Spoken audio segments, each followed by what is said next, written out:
When we are focused on how anger needs to be suppressed or managed or controlled, and we're afraid of its full expression, we're treating anger as an enemy, something that we have to contain and get rid of and hide. But the truth is that anger is a messenger of wisdom. And if we're attuned enough, and if we're able to distance ourselves enough from the identification we feel with it and to create that spaciousness so that we can choose in the moment of anger. We can choose our behavior, but we don't have to dismiss the anger. We can acknowledge it and notice what it's here to teach me. Why did it show up? Because anger is always a signal that something that is dear to me and important to me and meaningful to me has been violated. Imagine if your anger could help you get closer to the people you're mad with, the people that hurt your feelings. Imagine if instead of it creating walls and barriers between you, it would create deeper, meaningful connection, not from a place of suppression, not from a place of controlling your anger and managing it in a way that builds up inner resentment and starts leaking out, but in a way that helps you metabolize your anger, understands its wisdom. Anger is a messenger, and it came to tell you something very important. So, you know the feeling when you're really, really mad at someone and they hurt your feelings, didn't take care of your needs or take you into consideration, something that just made you furious. And it's this huge energy that erupts inside of you. And all you want to do is let it loose like a lion that roars and just pour it out on the other person. Let them know how mad you are. Let them know what they did wrong. Let them know that they should never do that again. So, anger is an emotion that's very, very hard to suppress if you feel it bubbling up inside of you. It's also very hard to manage. And the problem with managing anger, and this is something that I experienced, I remember about 20 years ago, I was reading Stephen Covey's book, The 7 Habits for Highly Effective People. And inside, he quotes the famous quote, "Between stimulus and response, there is a space. And in that space is your choice to change your behavior and not behave as a reaction to whatever has triggered you." I took that very much to heart, that piece of wisdom. And I started really, really controlling my anger. And just every time I was angry and I was triggered, I said, but there's a space and you have choice. And I kept suppressing and suppressing. And people around me started noticing it. They said, wow, this is amazing. You changed so much and you're not expressing your upsetness. And, people in my family that were feeling the difference and the change. And, and the problem was that I didn't know what to do with all that energy. So I was suppressing it, suppressing it. And then eventually I felt like this is too much for me to carry. I just have to let it out because I'm really upset. So it took many years for me to understand that there's another layer that was missing for me. And that's a layer that goes deeper into the emotion and into the somatic experience of the anger. And that's what we're going to touch on now. I want to share an amazing story. When I was a school counselor years ago, I worked with a 12-year-old, a seventh grader, that was going through a very, very difficult and challenging life circumstance.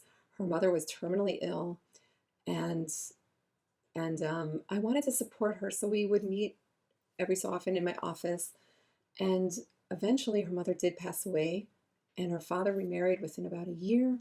And soon enough, her stepmother was expecting a baby. And one day, this amazing student of mine came to my office, and she shared a certain situation in which her stepmother was in her bedroom and she didn't feel comfortable, and she got really, really upset. The girl got really, really upset. So I asked her, "Did you express your anger? Did you tell her how upset you were?" And the girl looked at me, and what she shared stayed with me I think it will stay with me forever because I could not believe the wisdom of a seventh grader. She said something that people don't learn their whole entire life. She told me, why should I express my anger? That's not the whole truth. The anger is only part of it. Afterwards, I won't be upset anymore. So why should I express the only part that is making me so upset? And I just couldn't believe what I had just heard. Anger is not the whole truth. And we can take this and break it down into many, many different aspects of what that means. But for the beginning, what she meant, this amazing girl going through so much, what she meant is that most people think that because anger is so forceful and has so much energy that it carries, we believe it. And we also feel like, oh, this is how bad I feel. And I just never was aware of it to that extent. So then I should express my anger because then they'll know what I'm really feeling. So that's one aspect of, is this the truth?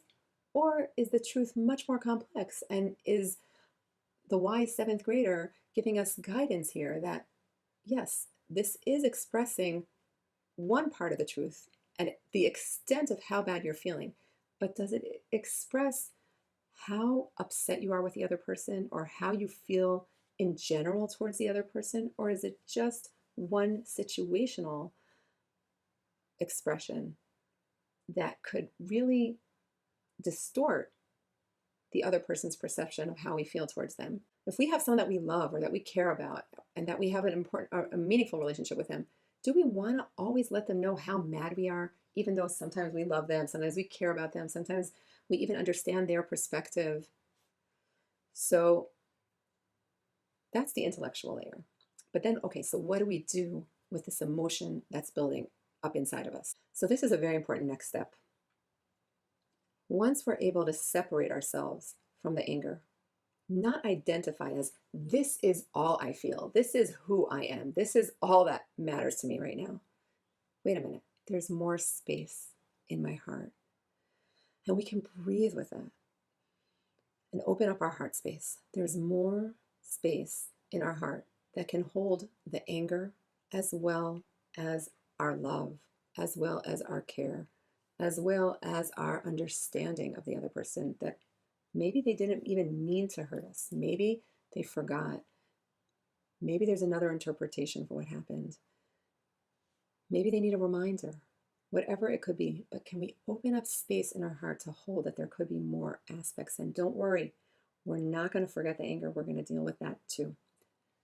The first step is to not be reactive, to open up space so we don't have to be reactive. And then we can go deeper and understand, what message is the anger holding for me? What message did it come to convey? But how do we uncover it?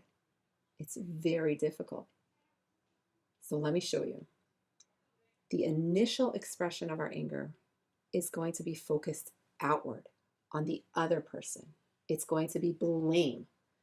How could he not be considerate? How could he be so unthoughtful? How is he so forgetful? Why does she never remember what I care about? Why does she only think about herself and never about others? But there's something much deeper that is hurting us that the anger can uncover if we listen closely. So let me give you a very powerful tool to start moving from the outward blame that's focused on the person that hurt our feelings or that made us upset. And we're going to start moving inwards. Anger is always a signal that something that is dear to me and important to me and meaningful to me has been violated, or that I have fear that I won't be protected. It's very difficult to access the inner pain, but I'm going to give you bridging questions that will still focus on the other person, but start uncovering what's really going on inside of us and what really is asking for us to take care of. So let's say my husband forgot my birthday again. And once again, he never remembers, he never takes care, he's stuck in his bubble, he's He's so forgetful. He never remembers me. He doesn't care. And there's a deeper pain that I wish he would remember me. And I wish I would feel loved. And I wish I didn't have to work so hard to feel loved. And I wish I didn't have to remind him again or feel like I have to ask for it. So what could be a bridging question to get me to uncover what's really hurting me inside? Instead of saying, why could you never remember? How are you so forgetful? Why do you not care about anyone around you? Don't you understand that relationships are something that you have to invest in? Those are the blaming questions. Now we're going to start shifting towards the other questions, the deeper questions. What could my husband do that would make me feel better? What can he do to repair? Or what could he have done differently that wouldn't make me so upset? What would really, really make me feel more calm that the other person could say or do? So after we ask ourselves the questions that bridge between our blaming the other and connecting to our deeper needs, we can start identifying what's really causing us pain. What we want to do is notice, okay, so I really needed to be acknowledged. I really needed someone to notice my birthday and remember me and show me they love me. But he didn't do it. Now that I'm not blaming him for being such a mean guy and for so inconsiderate and so forgetful and in his bubble and all the blame that I'm putting on him, I'm starting to get closer to what would really make me feel better. And here comes the biggest secret. The way for anger to be a connector, an emotion that creates closeness, is for me to stop relying on them, on an external source to fulfill my needs, and to empower myself to take care of my own needs. Now, it doesn't mean I have to get myself a birthday gift and not even mention it to my husband. No. It means I really want him to notice me. I want to know that he cares. I'm going to stop waiting for him to remember, and I am going to empower myself to make a request and to ask him, please, I want to share something with you. It's my birthday, and I really care that you remember. And that could be enough, just a reminder, without getting into the emotions and the feelings and the hurt and all the past memories. Just making a request and anchoring it in your inner core, in your inner strength, that you can make the request. And if this information is meaningful for you, and if you feel like managing your anger or suppressing it has not worked for you, but you really care that anger should not destroy your relationships, and you really care that your emotions should be taken into consideration, and you also know that if you don't take them into consideration, it will leak out somewhere else. In resentment, in passive-aggressive behavior, in just emotional distance that you're going to grow further apart from people that you care about and that you love. If anger is an emotion that has been really costing you a lot in your emotional well-being, in your relationships, then this deep work can change your life. It could change the quality of the connection you have with yourself and with the people around you. And if this was meaningful for you, I'd love for you to share in the comments what insights you have. What are you inspired to do differently? What would you like to learn deeper? In our next episode, we're going to dive into new ways to empower ourselves so that we can take care of our deepest needs and feel safe and comfortable and happy in our close relationships, even when the other side hurts our feelings, even when there's pain. And in the meantime, do the work, and best of luck.